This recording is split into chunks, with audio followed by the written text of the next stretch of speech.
Hi guys, it's G-Economics here. This is for my year 11 and this is part of my video feedback with regard to the ongoing weekly assessments that we're doing.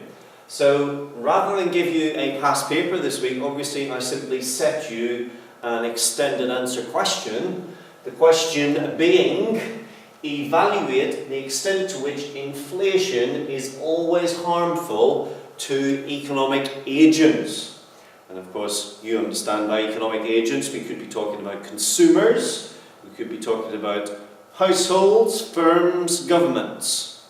And to answer this question well, I thought rather than just go over a simple sort of mark scheme, what I would do this time is I will show you, I've chosen 3 of your colleagues' pieces of work, and I've just highlighted the salient points which they have identified. And so what I'd like you to take note of, ladies and gentlemen, are 2 things really. Number 1 would be the points which they have made and the points which they have raised with regard to who wins from inflation and who loses from inflation. And then the second thing is just the way in which these colleagues of yours, who are no better, no worse than you can all do just as well as this, but just the way that they have structured their answer really is tippity-top. So let's get stuck into this straight away. So this is your learned colleague, this is Alex Lowdowns, and let's look at the way he started this. This is what I like, ladies and gentlemen. He started bang in there with the definition of inflation. Inflation relates to a sustained rise in the price level. Tip top, but more than that, measured in percentage terms. Oh, now we're cooking. More commonly with the Consumer Price Index, CPI. Get in, Alex. So a lovely start there in terms of the definition. Then what I like next is the way Alex signposts his work to me, or in the summer hopefully to the examiner. He'll do the same thing. And so he uses phrases such as on the one hand, however, consequently, on the other hand. So here we have on the one hand. And then Alex goes in to discuss the, I think it's what's he discussing here? The reasons why inflation is not always harmful. So here we have, he's talking about when a good has an elasticity of demand, a price elasticity of demand specifically, which is inelastic, and the price rises as a consequence of inflation, people keep buying it. Great, really good. But moreover, he then says, see the diagram. And here he has a lovely diagram of an inelastic demand curve, lovely labels. He's got the gain in revenue marked on, he's got the loss in revenue. But note what he does, ladies and gentlemen. He doesn't just draw the diagram and leave it at that.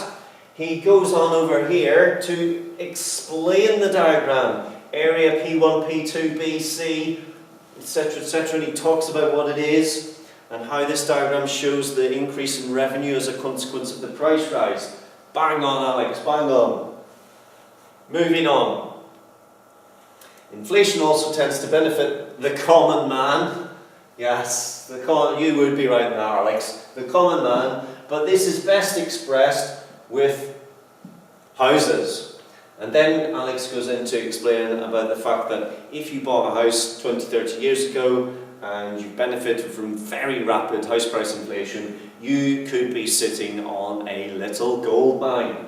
And he explains how inflation has pushed up the value of houses, and that's obviously beneficial for people of sort of my parents' generation particularly.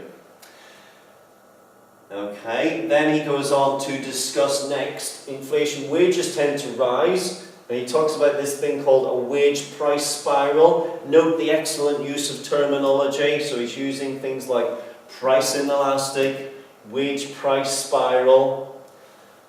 And then what's he talking about here? Oh, this is good. He talks about the fact that the value of your real debt is lowered. So I think Rowan Reeve actually does a really super job on this in the later one.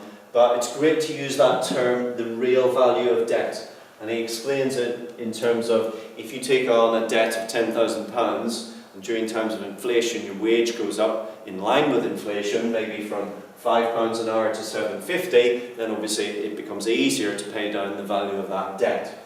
So again, great stuff there. Then inflation can be seen as a terrible thing, and then goes on to first-time buyers, talking about the trouble getting onto the property ladder. Again, a wage price spiral, how detrimental that is for firms and their costs. And then a tremendous little phrase here, which we've talked about in class, about demand pull inflation, where you have too much money chasing too few goods. Consequently, that's pushing prices up. Lovely to see that written there, that phrase.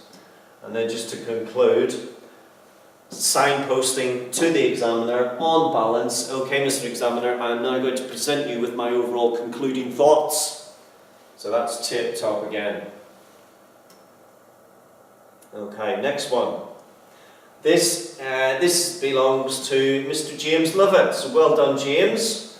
And again, James straight in there with the signposting, on the one hand. He tends to talk about similar things to Alex. Obviously you're all going to talk, generally speaking, about the same types of things. So homeowners benefiting. Then look again, this key word here, a signpost however. So now he's going to talk about the on the other hand aspect. Now this is good, I like this, what you've done here James. These people include NHS workers. So people suffering from inflation, and James is talking about the fact that teachers, doctors, nurses, we're all experiencing this pay freeze, this pay cap, which maybe will be lifted in the next year or two. But of course, if you are suffering from a pay freeze of 1% and inflation is 2-3%, well, the value in real terms of your wage is falling. And this is exactly what James says. Wages rising at a much slower rate than inflation.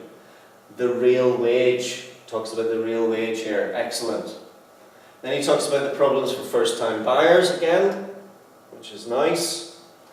He talks about the whole notion of price elastic and inelastic. He's tackled it he's gone the other direction from Alex. So he said that actually if you're very sensitive to price changes, in other words price elastic, then you will suffer.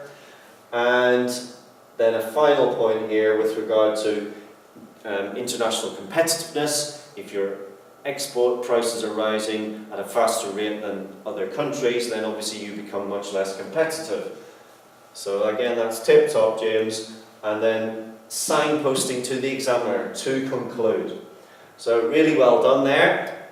And a last one is Mr. Rowan Reeve. Part of course, the dream team, Mr. Rowan Reeve. And what I like here about Rowan's is, look here ladies and gents, he had a little plan, just jotted a few pointers down before he started. And he's ticked them off, some of them, as he's gone along.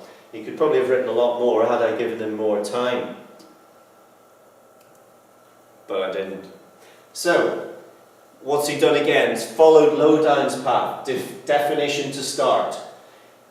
Directive word or signpost, talks about the same types of things again. What I like about Rowan's, ladies and gentlemen, is here, this part here.